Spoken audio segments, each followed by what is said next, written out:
Now it's time for Dan, because he has nothing else to do but read comic books all day.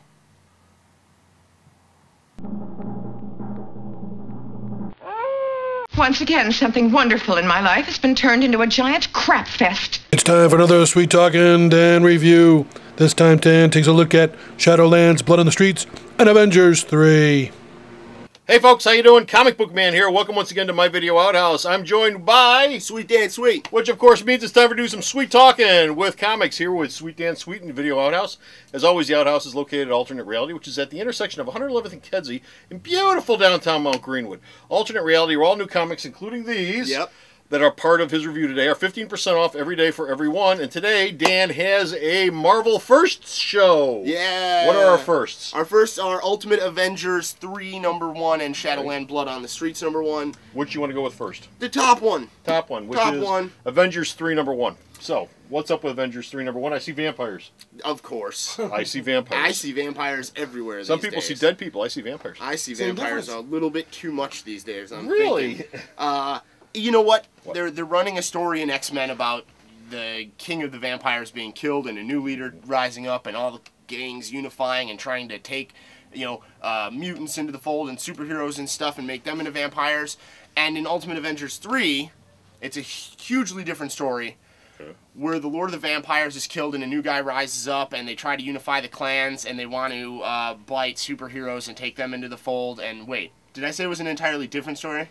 Yes. It's like the same exact story. Oh, okay. Okay. I was wondering where you were going with it. It's the same thing. It sounds like the same thing.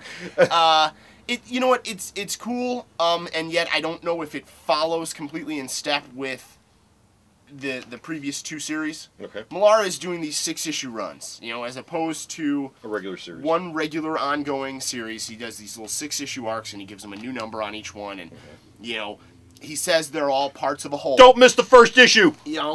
He says they're all parts of a whole, and they're all leading into this bigger story toward the line, down the line. And I don't feel as though this has a logical place along with the other two. The other two were very different series. The first introducing the Red Skull, the second one introducing Ultimate Ghost Rider and stuff like that. Did you think they flowed into each other fairly? They flowed into each other more so than this has. Okay. But this was also, might I add, a Daredevil story. A Daredevil story. There's a young man in the Ultimate Universe who is in a horrible accident and he loses his eyesight. And radioactive junk in the eyes. Radioactive junk in the eyes. I've heard this somewhere before. I don't know if it's actually radioactive junk. I don't know if it's specified. I forgot. But then, just to make his origin a little bit different from Daredevil's in the traditional Marvel universe. Yes. He's black. No, he's a female. No, he's Hispanic. No. He's trained by this old guy Black named hair. Stick, and he learns that all of his eyesight, the radioactive stuff, caused all his other senses to be blown up, and he's really, really well at. He's exactly like Matt Murdock. Well, that's new and different. And no, exciting. It's not. But he runs around in the yellow costume. He's wearing the yellow and red. He's wearing the yellow and red, not the red. Yeah. So he's wearing the traditional first costume. I don't know, man. The story didn't gel with me. It was like two different stories. It was a Daredevil story, it was a Blade story, and then at the end, they kind of slammed into each other a little bit. How's the Steve Dillon art? Steve Dillon is phenomenal, but I don't know if it's the right fit for this series. Again, you Carlos Pacheco and Lenny Liu. Well, it's a vampire thing. Blade looks like he's the guy who's like running this story arc. I would think the art would be a little moodier, which doesn't really sound like Dillon. It seems flat. You know what I mean? The action kind of falls flat. He's a fantastic artist. I've loved his stuff for a long, long time. I just don't know if he was the right choice for this story. Okay. I would have went with someone with a little bit more edge to him. Okay. You know what I mean? It's all pointy teeth and stakes. It's all Daredevil and ninja stuff. Let's see a little bit more flair. Okay. Steve Dillon's a great storyteller. He just doesn't have pizzazz with this issue. Now, you mentioned that Daredevil is in this. Yep. Daredevil is also in your other book, Shadowland. Look at that. It's like a Blood on the Street. That was a good one. Blood on the Street. How about that? I didn't even think of that. That's what I do here, is just look for segues while you talk. That's right. That's right. So, how is Shadowland's Blood on the Street, which is another miniseries spun off of the Shadowlands? Yeah, event another miniseries spun off of the Shadowland mini event that has encompassed encompass the Daredevil and somewhat the Marvel street level universe. Marvel. I've been saying it's a Marvel Knights thing. This is a big Marvel. It's essentially Marvel Knights. If you remember Marvel Knights, they ash canned the whole Marvel Knights concept, but they seem to be doing it here. So I don't know.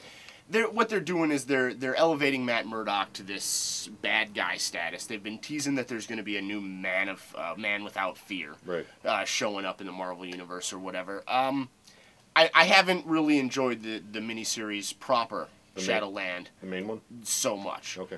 Without Daredevil accompanying it, it would be half a story at best in each issue. With the Shadowland Blood on the Streets, it sort of explores the extraneous characters of the Marvel Knights, what would be the Marvel Knights universe, like Paladin, Shroud, Misty Knight, and Silver Sable. Okay. Problem is, I don't care about Paladin, the Shroud, Misty Knight, or Silver Sable. They don't do anything in here to make you care about them? They don't do anything. At first, the first 3 pages, I'm like, oh, the Shroud, this is going to be really, really, really interesting, because I don't know much about this character. Yeah. And as soon as I saw that he had, like, jet glider wings under his cape, I was done. I was like, you know, I get it. It's a throwback. You know, somebody really loves this guy, and they need to... There wasn't enough there to make me care about him. Well, that's sort of the point behind this series was that you take a bunch of characters that you aren't that familiar with, you throw them in a book, and you expose them and perhaps do something to make them more interesting. Well, see, the character Paladin was previously in Thunderbolts for a while. Right. And Misty Knight has been a part of the Iron Fist universe. She had Heroes for Hire going on. So those are 2 characters that people... Daughters of the Dragon. Yeah. We've seen them around for a while in a secondary role of sorts. I'm sorry, the Shroud, I have no idea where that character came from. The Shroud originally came from Shang-Chi Master of Kung Fu. He actually was the first villain that Shang-Chi met way back in years before you were even born. Okay. Way back in Marvel's Comic Special or whatever it was.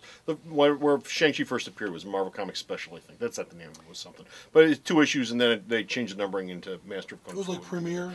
But he was... It wasn't Premiere, but it was a showcase book. So and he was like in the 2nd issue. First villain for Shang-Chi. Well, and he seems to be a hero in this. He seems to be some sort of vigilante crime fighter guy.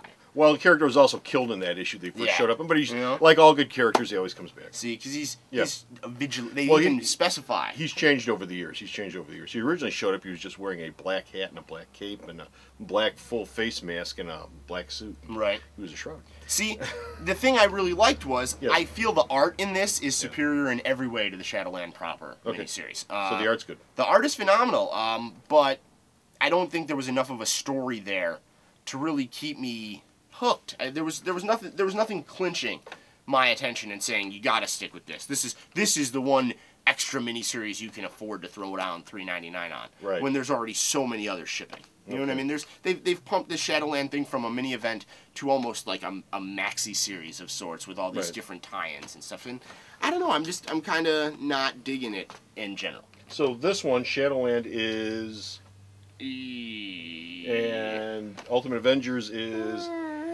So a couple of lukewarm, half-ass recommendations. Can't take a solid stance on either. I mean, if they're both subpar books in my opinion. Yeah. Okay. But not horrible. Okay. Well, you can read his reviews of other subpar books and other above-par reviews of above-par books. And other above-par reviews of above-par books. Yeah, sometimes. Once in a while. At the store's website. And where's the store's website at? Oh, I don't know. Sarah will tell you. Oh, that's right. Once you let your mind go numb, the rest is easy. www.myalternatereality.com. So stop off at the store's website and check out all of Dan's reviews. And until next time, this is Comic Book Man. And this is Sweet Dan Sweet. Saying bye! The Video Outhouse is brought to you by some of the finest people willing to work for free. This is a list of some of them.